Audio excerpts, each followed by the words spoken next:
It was a quiet night in the small town of Elmswood. The streets were empty, the air still, and the sky full of stars. Everything seemed peaceful. Until something strange happened. A loud boom echoed across the sky. A burning object flashed overhead, lighting up the clouds. Birds flew out of trees.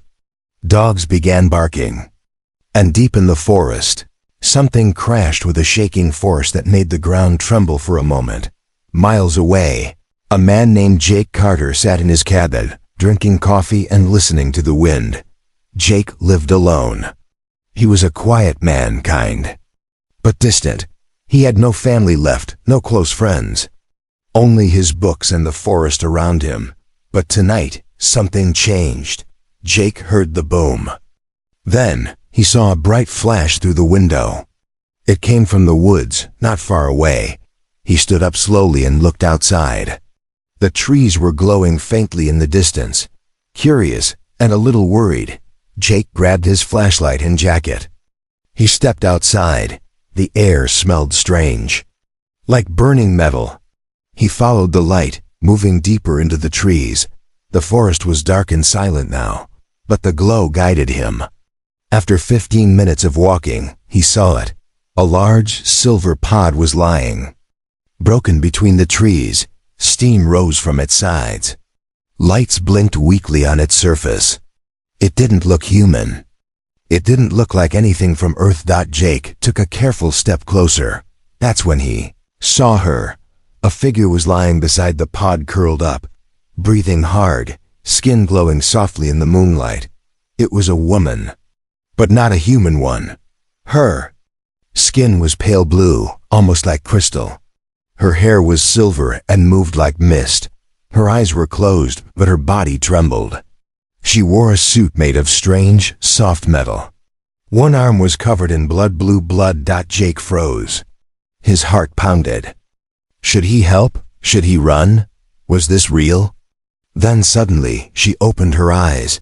They glowed like twin moons. She looked at Jake, weak and afraid. She tried to speak, but coughed instead. Then, in a soft, broken voice, she whispered, "Human. Please breed with me. Or I will die tonight." Jake stepped back, shocked. "What did you say?" he asked. Barely able to speak, the alien woman reached out a shaking hand. "My species. We bond to survive. I'm injured. If I don't bond with a compatible life form, I will die within hours." Jake stared at her. Her voice was strange but soft. It didn't sound like a threat. It sounded like fear, like someone begging to live. He looked at her face. She was clearly in pain. Her skin was cracking, tiny glowing lines spreading across her arms, as if glass was breaking inside her. "What does that mean?" "Bond?" Jake asked. She took a deep breath. "Not mating like your kind knows it. It is deeper.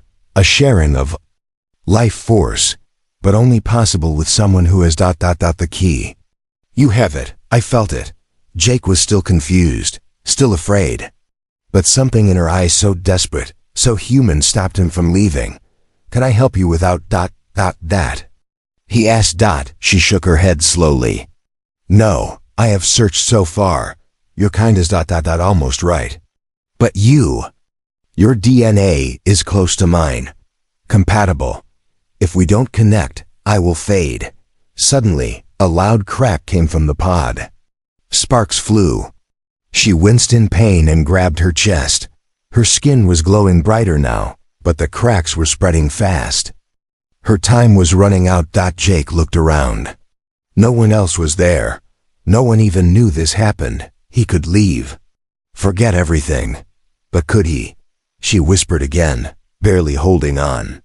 "Please. Just touch my hand. Let me in. Before it's too late." Jake slowly reached out. The moment their hands touched, a shock went through him. Images flashed in his mind: alien worlds, stars, strange symbols, pain, war, and loneliness. Then silence. Jake fell back, gasping. The woman was breathing easier. now, but her skin still glowed and her voice was still weak. That was only the beginning, she said. If we complete the bond, I might live. But you might change. Jake's mind raced. Who was she? What did she want? Why him? He had no answers. But one thing was clear. She was not the only one who came in that ship, and others might not be so peaceful. Darkness, silence. Jake opened his eyes. He wasn't in the forest anymore. He stood in a strange place, like floating inside a dream. The stars above him were huge. He saw planets spinning, stars dying, galaxies breathing. His feet touched nothing, yet he did not fall. And right in front of him, she stood, the alien woman. Her name echoed in his mind, though she never said it aloud. Alira. She looked different here. Taller, glowing stronger. A crown of light hovered above her head, and her eyes burned like twin suns. This is my memory, she said softly. You touched me. Now you see what I am. Jake looked around, stunned. Where are we? My mind, Alira said. Place I never let anyone enter. But you are the last chance for my people. Suddenly, the stars around them turned red. The sky cracked open. Giant ships appeared, black as death, swallowing light. Jake saw fire, war, screams, planets destroyed, people begging. Alira was running. Always running. A whisper echoed through the stars. Find a host. Bond. Survive. Then crack. Jake woke up gasping. He was back in his cabin. Morning light came through the windows. His clothes were wet with sweat. His heart raced. He turned and saw her. Alira was lying on the floor, still weak but breathing. Her skin was less cracked now. Her eyes opened slowly. You saw it, she said. Didn't you? Jake nodded, still in shock. That wasn't just memory. It was a warning. Alira sat up slowly. I told you I needed to bond to survive. But I didn't tell you why I came to Earth. Jake looked at her. Why Earth? Why me? She hesitated. Then, with a quiet voice, she said, because I'm not just a survivor. I'm the heir to a dying throne. A throne? She stood, weak but proud. My people once ruled hundreds of worlds. Peacefully, we shared knowledge, life, and light. But a new enemy rose from within. They wanted power. They used the sacred bond to steal DNA, create monsters, and destroy our way. Jake asked, and you escaped? Alira nodded. I ran. I stole something, a secret. They will kill to get it back. Jake's eyes narrowed. What secret? She didn't answer directly. Instead, she placed her hand on his chest. He felt a warmth spread through his body. You carry old blood, she whispered. Your kind, humans. You are not from Earth originally. Long ago, a small group of my ancestors left our star system and seeded life here, primitive, simple. But with potential. Jake stepped back. You're saying humans are part alien? She nodded. You are our forgotten children. And now the enemy wants to erase that connection forever. Jake felt dizzy. His world was breaking. But why me? He asked. Why do I have the key DNA? She looked at him deeply. Because your bloodline carries a hidden gene, something we thought lost. You're more than just human. You are the bridge. And if I complete the bond with you, not only will I survive, but the war might end. Just then, the lights in the cabin flickered. Outside, a low humming sound began, like a deep drumbeat under the earth. Jake ran to the window. Black figure stood far off between the trees, tall, motionless, watching. Alira whispered with fear in her voice. They found me. Jake turned to her. Who is that? She replied, her voice cold. A hunter. They are not here to talk. If they find me before the bond is complete, they will kill us both. Jake grabbed his keys. We need to leave. But Alira shook her head. No, I can't run anymore. My body is weak. If I don't finish the bonding soon, I won't survive the next sunrise. Jake looked at her glowing skin. The cracks were returning. She was running out of time. Outside, the figure began to move, not walking. Floating. Jake felt a chill. He had two choices: run, forget all of this, go back to a normal life, or stay, protect her, finish the bond, and dive deeper into a war he didn't understand. He looked into Alira's eyes. There was pain, yes, but also hope. Hope for life. Hope for peace. Hope in him. He took a deep breath and said, "Then let's finish what we started." 3 hours before sunrise. The wind in the forest had stopped. No birds, no insects. Not even the sound of leaves. It was too quiet. Jake stood at the edge of the trees, holding his breath. His heart beat like a drum in his ears. A shape moved between the shadows. Not human. It didn't walk. It glided, tall and thin, as if the wind itself was carrying it. Its body was wrapped in something black like smoke, wearing armor. Its face was hidden behind a mask with no eyes. Only a single red light blinking in the center. Jake whispered, "What is that?" Alira stood beside him, weak but alert.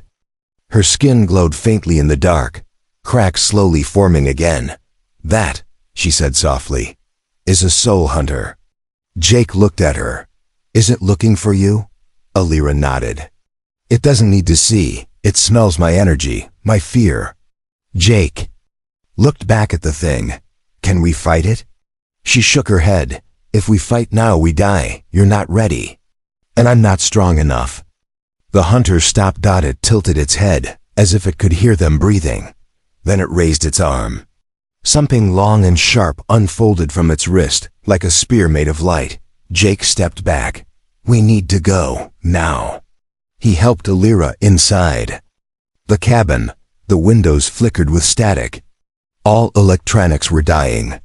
The cabin lights turned blue for a moment, then black. No power. No signal, no escape. The hunter was near. Alira fell to the floor, shaking. Her energy was fading fast. Jake lit a candle and held her hand. "What do we do?" She looked at him with tired eyes. "There is one thing that can hide me, but it needs your energy." Jake didn't hesitate. "Do it." She touched his forehead. For a second, the world blinked. Everything went silent. Meanwhile, in the sky above Earth, a second ship floated in orbit, sleek, invisible to human eyes. Inside, another being watched Earth closely. Unlike the soul hunter, this one had a face old, tired, but sharp like a blade. He wore robes made of starlight. His eyes were pure silver. A voice spoke beside him. "The Queen has landed. The bond has begun." The being closed his eyes. "Then we are almost too late." He turned toward the planet. She must not survive. If she completes the bond with a human, she will awaken the core and Earth will never be silent again. Back on Earth, Jake opened his eyes. Alira had vanished. Or, not exactly. She was still there, but hidden. Her body glowed invisibly. Only Jake could see her shape in the air like heat waves. "I used part of your energy to mask myself," she said. "They will not sense me for a little while." Jake felt dizzy. "You took my energy?" "I borrowed it," she said gently. "You'll recover, but the hunter will search until sunrise." Jake looked out the window. The hunter was gone, or maybe hiding. Suddenly, Jake's phone turned on by itself. The screen was blank. Then a message appeared. "You have been touched." Jake dropped the phone. "What does that mean?" he asked. Alira looked worried. "They marked you. You are now part of the war, Jake. They won't stop." He stood up. "Why not just kill me? I'm just a human." She looked deep into his eyes. "No, you're not." Jake's hands shook. "You keep saying that I'm not fully human. What does it mean?" Alira hesitated. Then she walked over and placed a glowing hand on his chest. "You were born from Earth, but your blood carries something older, ancient. One of your ancestors was from my world. Long ago, they left something behind inside your family line. A seed. Jake frowned. A seed? Yes, she said. And now, because of me, it has started to wake. He stepped back. What does that mean for me? She whispered. It means you are the first of a new kind. And they will fear you more than they fear me. Suddenly, the front door burst. Open. Jake turned, but nothing was there. Only a strange black mark on the wood, a circle, with a symbol that looked like an eye. Alira gasped. That's a warning. The hunter knows you helped me. Jake stared at the mark. A part of him was still scared. But another part, deep inside, was growing stronger. Something inside him was changing, and it wasn't afraid anymore. The candle had burned out. Only shadows danced across the cabin walls now. Jake sat on the floor, sweating, breathing heavily. His hands were shaking, but not from fear. Something inside him had started to move. Not in the stomach, not in the mind, but in his blood. Across the room, Alira stood like a ghost made of stars. Her skin was no longer cracking, and her glow was stronger now, calm, quiet, but powerful. Jake looked at her with wide eyes. What's happening to me? Alira walked slowly toward him. The bond has started, but only the first phase. Jake pressed his hand to his chest. I didn't say yes to this. You did, she replied. When you gave me your energy, you opened the path. Now the seed inside you is waking. Jake stood up, dizzy. You said I could change, but not what I'd become. Alira paused. Then, for the first time, she looked unsure. I don't know, she said. No one ever bonded with a human before. You are the first. Jake's heart skipped. You mean you're experimenting on me? No, she said quickly. I didn't want this. But I didn't want to die either. Jake turned away. He felt confused, used, but also something deeper. Like a voice whispering behind his thoughts. Not hers. His own. A voice he had never heard before. Saying, you are more than you were born to be. Suddenly, pain shot through Jake's head. He fell to his knees, clutching his skull. The room spun. His vision blurred. Then flash. He saw a vision. A planet covered in silver trees. Skies of green fire. Creatures of light walking in silence. He stood among them. But he was no longer Jake. His skin shimmered. His voice echoed in two tones. He was both human and something else. Then, the vision broke. Jake gasped for air. Alira knelt beside him. I'm sorry. Your mind is expanding. Your memories are waking up. My memories? He asked. I've never been there. You have, she said. Not in this life, but your DNA remembers. You carry the history of a lost race inside you. Jake looked into her glowing eyes. What happens if I complete the bond? Alira spoke slowly. You will stop being just human. You will feel what I feel, think how I think. But more than that, the core will open. Jake frowned. What's the core? Alira stepped back, her voice dropping to a whisper. It's a power hidden deep inside your world, buried for centuries, locked by the ancients. If you awaken it, you will become a beacon, not just for Earth, but for the stars. Jake stood up, weak but stronger than before. Then why are the hunters so afraid of me? She replied, because the last time a beacon woke, 1,000 worlds fell. And one rose. Just then, something changed in the room. The air grew heavy. The shadows grew long. A whisper echoed from nowhere. He is not ready. Jake turned. The wall behind him cracked. From the darkness stepped a figure human-like, but not human. Dressed in silver robes with eyes like mirrors. A calm face. No weapon, Alira gasped. No, it's the Watcher. Jake raised his fists. Another one of them? No, she whispered. He's not a hunter, he's older. He watches those who bond. He decides who survives. The Watcher looked at Jake and spoke, voice like a bell. You touch the Queen, you carry the light. But you are still unstable. Jake replied, then teach me how to control it. The Watcher stared. Then said, if you complete the bond, there will be no going back. You will lose part of your humanity. You will gain power. But also, pain. You will feel every voice across the stars, every death, every birth. The choice is yours.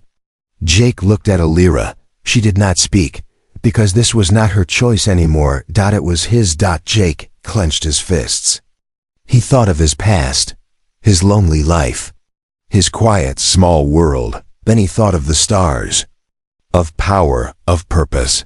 He took a deep breath and said, I choose to finish it. Somewhere deep below Earth's surface, something was waking. Giant spheres, smooth black, breathing silently, glowed with a heartbeat that hadn't pulsed in 1,000 years, and it had one name now written in its light, Jake Carter. Back in the cabin, Jake sat still. The Watcher was gone. Alira sat across from him, silent, her eyes glowing low. Her body was stable now, no more cracks, no more fading. But something had changed in her. She wasn't just surviving anymore. She was waiting. Jake finally spoke. I need to know the truth. All of it. Alira nodded. Then I'll show you what your world forgot. She reached out and touched his temple. The room disappeared. Flash. A vision of Earth. 100,000 years ago, but it was not the Earth, Jake. New skies were purple. Oceans sparkled like glass. And on the land stood giant towers made of light. Humans walked here. But they were different. Taller, wiser, glowing with energy. They were called the Firstborn, Alira whispered. Your ancestors, children of the stars. Jake watched as a starship landed on ancient Earth. From it came beings that looked like Alira, calm, elegant, glowing. We came not to conquer, she said. We came to plant something, a memory, a future. The aliens touched the humans. Their DNA merged not through force, but through choice. A great bond was made, and then, silence. Something changed. A shadow fell from the sky. Ships black as death covered the stars. Jake saw flames. Betrayal, screams, a war that broke time itself. The towers of light collapsed. The oceans boiled. The Firstborn were scattered. Many fled. Many hid. Most forgot. The Earth healed. But the memory was buried. Flash. Jake opened his eyes back in the cabin, breathing hard. I saw it, he said. Humans were part of something bigger. Alira nodded. Yes, but when the war ended, your kind was left behind. The bond was broken. Your history was rewritten in silence. Jake stood. Why? Because the enemy feared what you could become, she said. A perfect blend of creation and will. That's why they now return to finish what they started. Jake felt a fire inside him. Then they're too late. I remember now. But Alira looked away. No, not yet. You remember images. But you don't remember who you are. Jake frowned. What do you mean? She pointed at his chest. The seed inside you is not just memory. It's a command, a forgotten signal. If fully awakened, it will call to the others. Jake's eyes narrowed. Others? Alira nodded. Hidden humans. Like you, across the planet. Bloodlines that carry the old light. If you awaken, they will awaken too. Jake took a step back. You're saying I'm a trigger? Yes, she said. You are the first spark, and the enemy knows it. At that moment, the ground shook. Books fell off shelves. The lights flickered again. Outside, the trees bent against an invisible force. Jake looked at Alira. What now? She turned her head slowly. They're not hiding anymore. Above the earth, 3 soul hunter ships broke through the clouds completely. Silent, black as void, hovering without sound. Inside the lead ship, A tall creature with no face watched Jake's cabin through alien screens. A voice spoke behind it. "He is waking." Another replied, "Then destroy him before the others hear the call." The faceless being raised its hand. The ships turned toward Jake's location.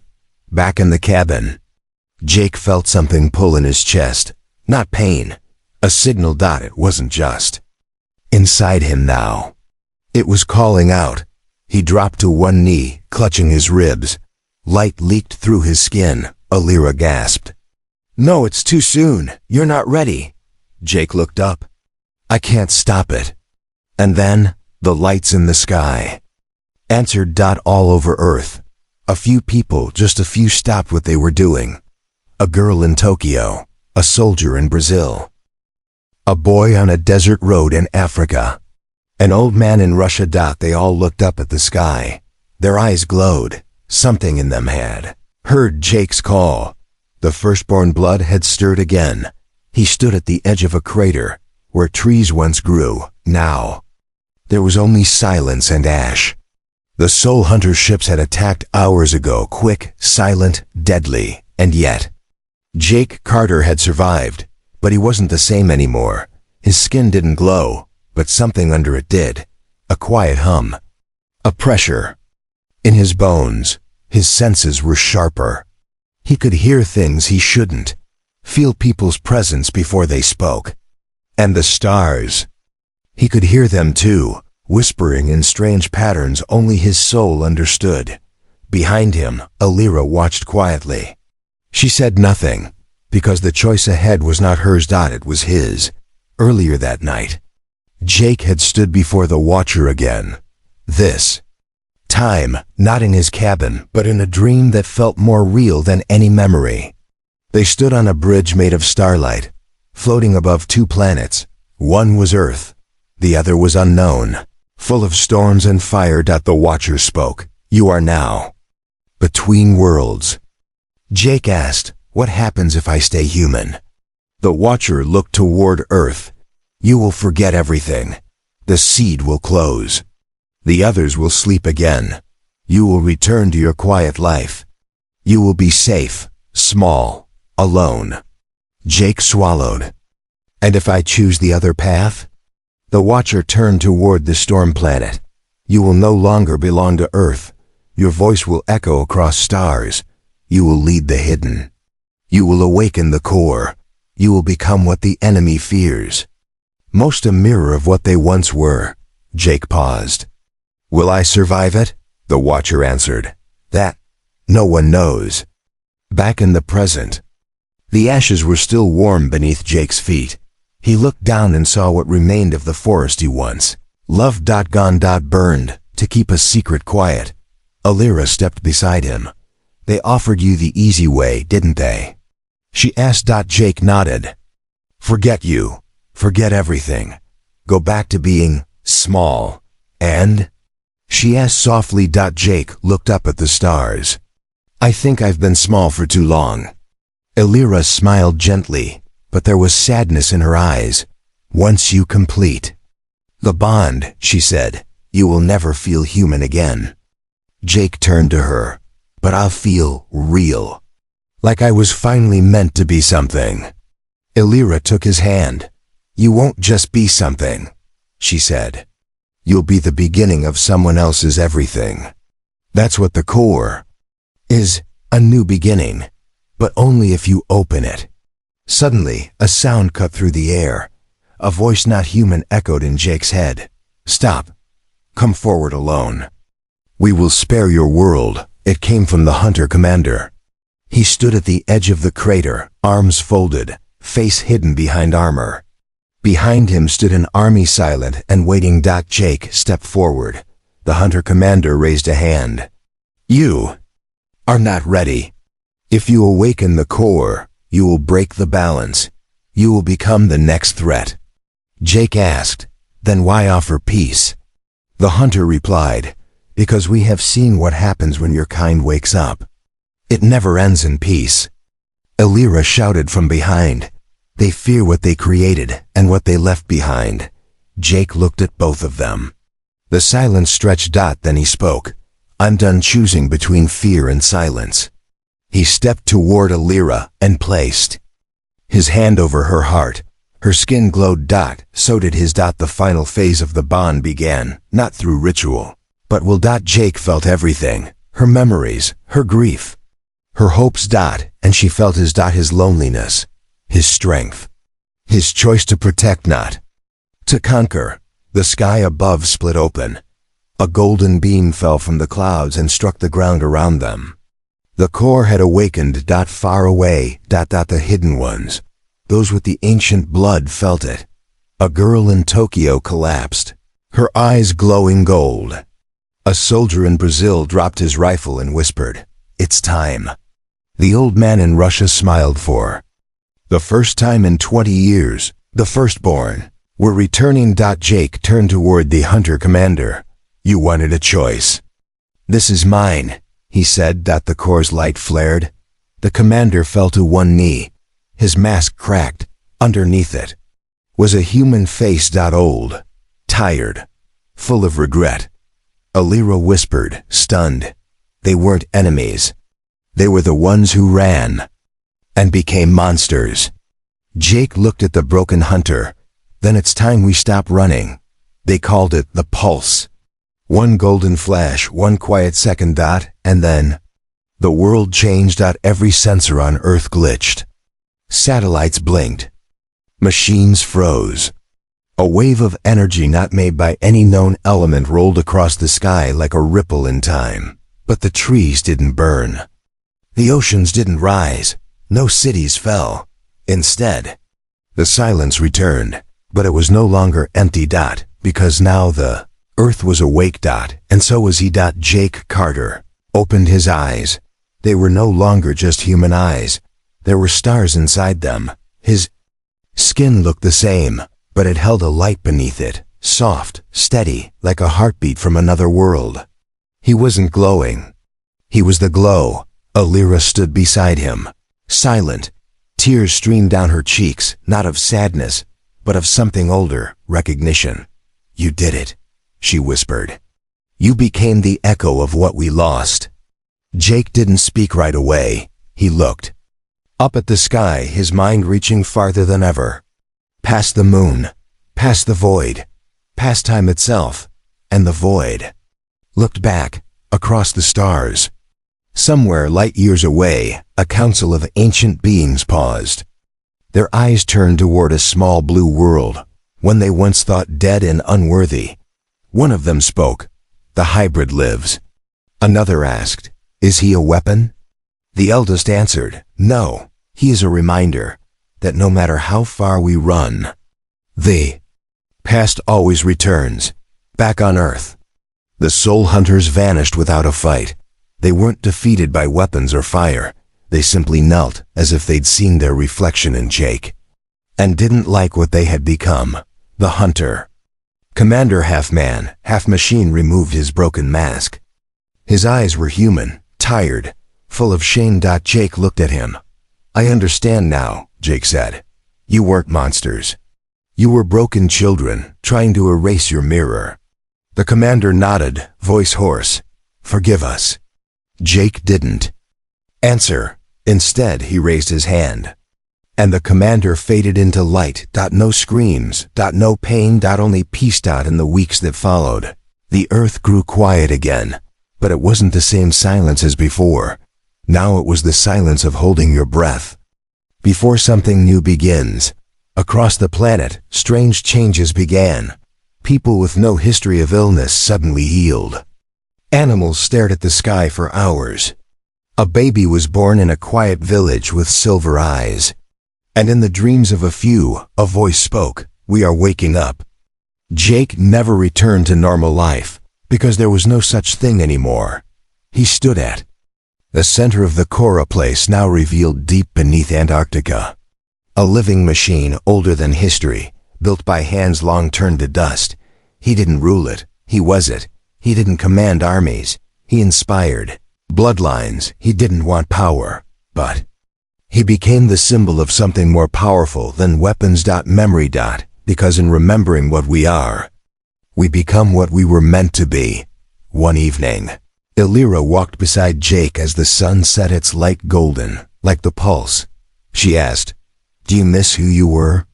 Jake didn't answer immediately. Then he said, "Sometimes. I miss being small. Being alone, it was easier." She smiled softly. "You were never small, Jake. Just waiting." He looked at her. "And now?" She took his hand. "Now you're not waiting anymore. You're the first. But not the last." They stood in silence as the stars above shimmered, and for the first time in human history, some of those stars shimmered back far beyond the solar system. A signal left Earth, not a threat, not a warning, but a message. Simple, clear, and heard. Across galaxies, we remember who we are. Come in peace, or not at all.